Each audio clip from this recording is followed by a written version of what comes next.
태양계의 세 번째 행성으로 지구는 최소 45억 4천만 년의 역사가 있으며 그 시간 동안 수많은 변화를 겪어왔습니다.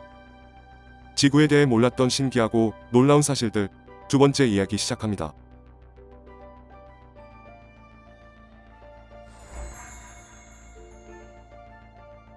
약 2억 5천만 년 전에 지구는 판게아라고 불리는 하나의 초거대 대륙만 존재했습니다.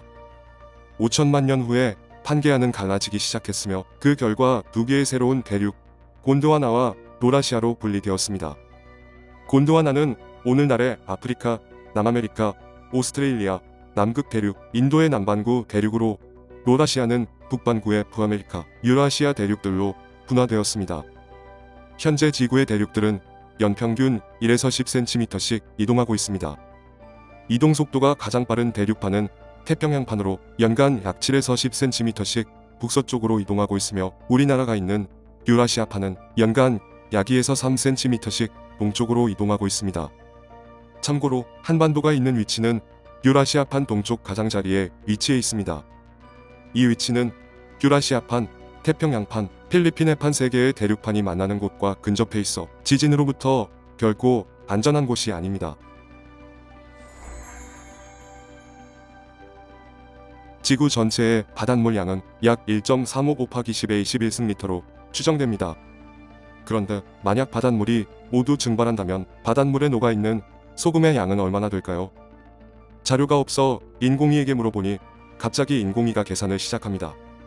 인공위가 내놓은 답은 바닷물의 염분 농도 약 3.5%로 계산, 대략 약 4.725 곱하기 10의 16승톤의 소금이 나온다고 합니다. 이 양은 지구의 표면 전체를 덮을 만큼의 충분한 양이라고 하는데, 어느 정도냐면 지표면에 고르게 폈을 때 높이가 무려 42.9m의 두께라고 합니다. 지구를 젓갈 행성으로 만들고도 남을 양입니다.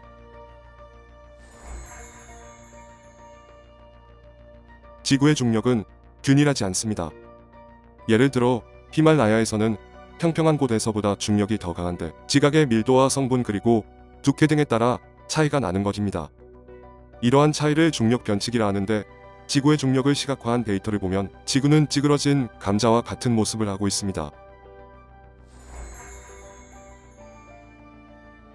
지구의 해수면은 지구의 역사 동안 크게 요동쳤습니다. 이는 약 7만 년 전 시작되어 약 11,500년 전에 끝난 지구의 빙하 확장과 많은 관련이 있습니다. 많은 물이 얼음이 되어 해수면이 최대 120m까지 하락했으며, 현재는 역사적인 최저치보다 약 130m 더 높은 상태입니다. 지구 온난화로 인해 해수면은 앞으로 더 상승할 것으로 보입니다. 지리적으로 보면 북극은 한자리에 있지만 지자기 북극은 최근 연간 약 55km 북서쪽에 위치한 시베리아 방향으로 이동하고 있습니다. 20세기 초반에는 지자기 북극이 캐나다 북극 제도에서 연간 약 10km 이동하였지만, 최근의 이동 방향과 속도의 변화는 과학자들도 예상치 못한 빠른 속도라고 합니다. 지자기 북극의 이동은 항해와 GPS, 통신 및 전력망, 그리고 동물들의 이동 경로에 영향을 미칠 수 있기 때문에 과학자들이 예의주시하며 대응 방안을 마련하고 있습니다. 미국 지질조사국의 전문가들은 매년 약 4만 톤의 우주미립자와 먼지가 지구에 쏟아지고 있다고 합니다. 지구에 떨어지는 우주먼지의 크기는 대부분 0.01에서 0.1mm 정도의 미세입자인데, 주로 해성이나 소행성에서 나온 것이라고 합니다. 하지만 우리가 우주먼지를 볼 수 없는 이유는 대부분 대기권에서 연소되기 때문인데, 가끔은 다 타지 못한 유성이나 우주먼지가 지면 가까이서 목격되기도 합니다. 과학자들은 남극의 얼음 속에 보존되어 있거나 심해 퇴적물에서 채집한 우주먼지를 연구하여 태양계 형성의 비밀을 알아내기 위해 노력하고 있습니다. 지구에는 북극해에서 시작해서 남극해까지 지구를 세로로 가르는 듯한 거대한 산맥이 있습니다. 이러한 대규모 산맥을 일반적으로는 볼 수가 없는데, 이유는 바로 바닷속에 있기 때문입니다. 이 거대 산맥의 이름은 대서양 중앙해령이며 약 16,000km의 길이로 북대서양과 남대서양 분지를 양분하고 있습니다. 이 산맥은 멘틀의 성분들이 솟아나와 새로운 지각을 형성하는 발산형 경계입니다. 이곳에서는 지진과 화산 활동이 활발하며 심해 열수 분출구로 인해 독특한 생태계가 형성되어 지구 생명체의 다양성을 보여주고 있습니다. 일부 과학자들은 지구가 오늘날처럼 파란색이 아니라 한때는 보라색이었을 수도 있다고 합니다.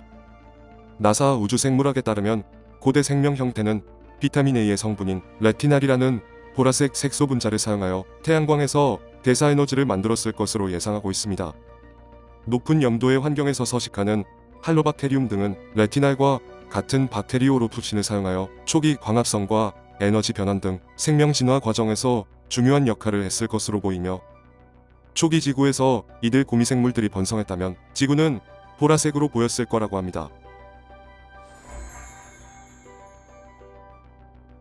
지구의 핵은 내핵과 외핵으로 구성되어 있으며 내핵의 반지름은 약 1220km, 외핵의 두께는 2260km입니다.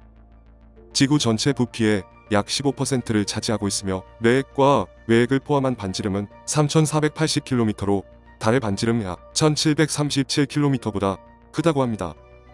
지구의 핵은 생명체가 살아갈 수 있도록 안전하게 유지하는 데 중요한 역할을 합니다. 핵의 주요 성분인 철, 니켈이 액체 상태로 있는 외핵과 고체 상태로 있는 내핵이 복잡한 물리적 상호작용으로 발생한 다이너모 효과로 자기장이 발생하며, 발생한 지구 자기장은 태양이 생성하는 행성 간 자기장과 상호작용을 하게 됩니다. 이 상호작용은 태양풍에 대한 보호장 역할을 하는 자기권을 생성하여 지구를 안전하게 지켜주는 것이라고 합니다. 초록행성, 지구에 대해 몰랐던 놀라운 사실들 재미있으셨나요? 구독과 좋아요 부탁드립니다.